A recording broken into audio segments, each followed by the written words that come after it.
안녕하세요.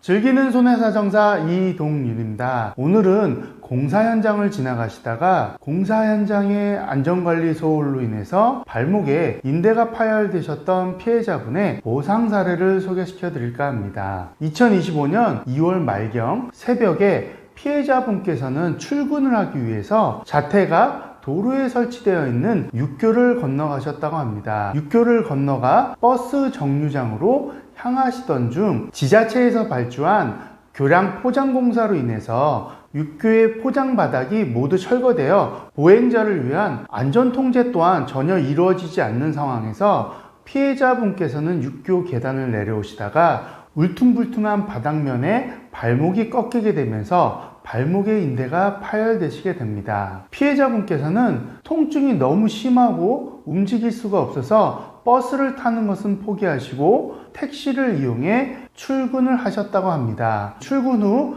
회사에 이야기를 한 후 바로 회사 인근 병원에 방문하시게 되었고, 병원에서 엑스레이 및 MRI 촬영 후 발목에 정거비인대와 종비인대가 파열되어 수술적인 치료가 필요하다는 의사의 소견을 받게 되십니다.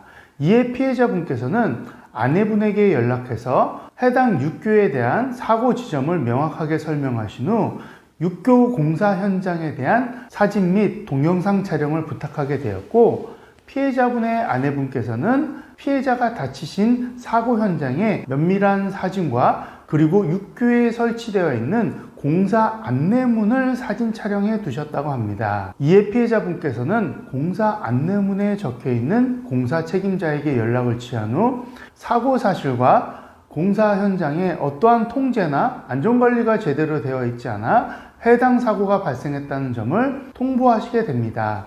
이후 육교 교량 포장 공사를 발주하게 된 해당 지자체에도 민원 접수를 하시게 됩니다.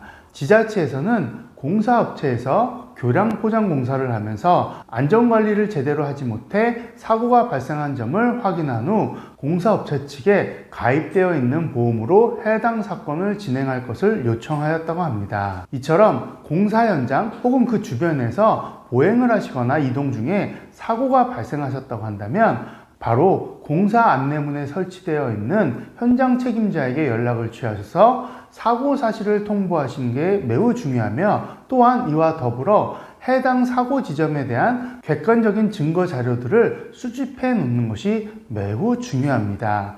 왜냐하면 공사 현장인 경우에는 매일 공사가 진행되기 때문에 며칠이 지나면 그 사고 현장이 하나도 남김없이 변해 있을 수 있기 때문입니다. 그 이후에 현장을 방문하시더라도 객관적인 증거를 준비하시는 게 매우 어렵기 때문입니다. 피해자분께서는 다행히도 이런 초기 대응, 현장 대응을 잘 해두셨기 때문에 정상적으로 보험 접수가 되었고, 사고 내용에 대해서는 보험사 측과 이견이 발생하진 않았습니다. 그러나 보험 접수 후에 보험사로부터 의뢰를 받은 현장 조사자와 면담을 진행하시게 되었고, 이 과정에서 피해자분은 본인의 손실이 매우 큰데 본인의 과실에 대한 부분이나 출퇴근 과정 중에 발생하는 교통비가 불인된다는 점에 대해서는 이해하기 어려웠다고 합니다.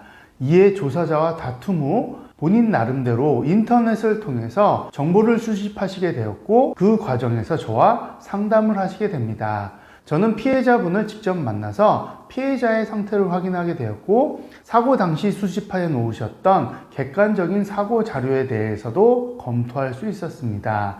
이러한 자료들을 토대로 저는 다시 한번 보험사 측에 과실이나 위자료 등에 대해서는 재검토를 요청할 수 있다고 안내를 드린 후 해당 사건을 수임하게 됩니다. 수술일로부터 6개월이 지난 이후에도 피해자분께서는 인대가 파열됐던 발목의 운동이 제대로 되지 않으셨고, 이에 정형외과 전문의를 통해서 후유장애를 검토받으시게 됩니다. 이런 후유장애 평가에 따라 발급된 후유장애 진단서와 피해자의 병원 서류, 그리고 사고 당시 수집해 놓으셨던 객관적인 증빙 자료들을 토대로 저는 손해사정서를 작성하여 보험사에 제출하게 되었고, 보험사 측에서는 다시 한번 법률 검토와 의료 자문을 통해서 후유장애에 대한 적정성 검토를 진행하게 됩니다. 그 결과 피해자분께서는 해당 사고에 대해서 족관절 부정강직 노동능력 상실률 14%의 한시 3년이라는 자문 결과를 회신하게 됩니다. 저희 측에서 생각했던 것과 크게 차이가 발생하지 않아 이에 대해 수용하시기로 하였고, 그 결과 해당 사건에 대해서 피해자께서는 2,357만 원이라는 손해배상금, 즉 합의금을 보험금으로 수령하실 수 있었습니다.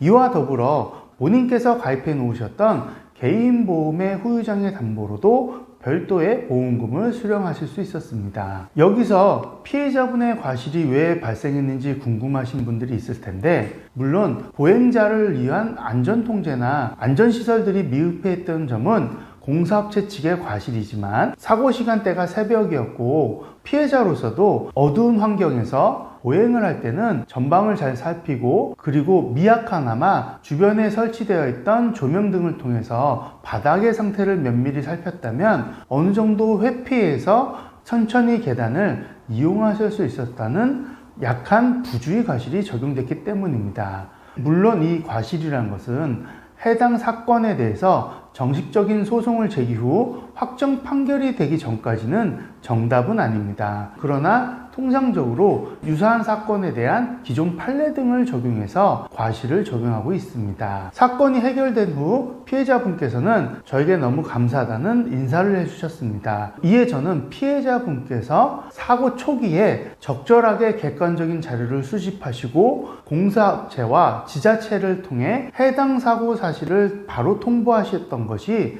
이 사건을 순조롭게 진행할 수 있었던 키포인트였다고 저 또한 감사 인사를 드렸습니다. 이처럼 공사장 주변에서 혹시 사고가 발생하신다고 한다면 먼저 사진이나 동영상 혹은 주변 CCTV 영상 등을 확보하셔서 사고 발생에 대한 객관적인 자료를 준비하시고, 또한 공사장 주변에 설치되어 있는 공사 안내문에 공사 책임자의 연락처 같은 것들을 사진이나 확인해 두신 후 사고 발생에 대해서 바로 알리는 것이 매우 중요합니다. 이러한 과정을 통해서 공사업체 측에서도 해당 사고 지점에 대한 확인 후 본인들의 과실이나 안전관리를 제대로 못했다는 것을 인지 후 보험 접수나 보험 진행에 있어서도 협조적으로 나오기 때문입니다. 오늘은 육교 바닥 포장 공사로 인해서 육교를 이용하시다가 사고가 발생했던 피해자분의 보상 사례를 소개시켜 드렸습니다. 오늘의 이 정보도 여러분들께 도움이 되었길 바라며